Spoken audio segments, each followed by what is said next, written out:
नमस्कार. रत्न हे सिद्ध करूनच का घालावे याचे मार्गदर्शन आज मी आपल्याला करणार आहे.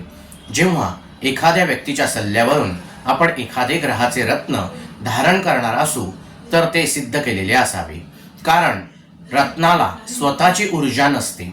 जर आपण मंत्रांच्या साह्याने त्या रत्नामध्ये ऊर्जेचा प्रवाह संचारित केला तर ते निश्चितच लाभदायक ठरते. आपण यासाठी एक उदाहरण पाहूया.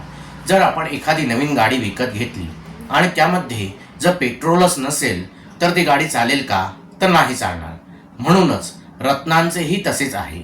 जर आपण रत्न खरेदी केले आणि ती नुसती अंगठी जर बोटात घालून ठेवली तर त्याचा फायदा कधीच होणार नाही. या उलट जर रत्न खरेदी करून आपण ते सिद्ध करून घेतले तर त्याचा फायदा आपल्याला निश्चितच होईल. जर आपल्यालाही अशी सिद्ध केलेली रत्ने हवी असल्यास किंवा आपल्याकडे एखादे रत्न असेल आणि ते सिद्ध करून हवे असेल तर मेसेजद्वारे संपर्क करावा.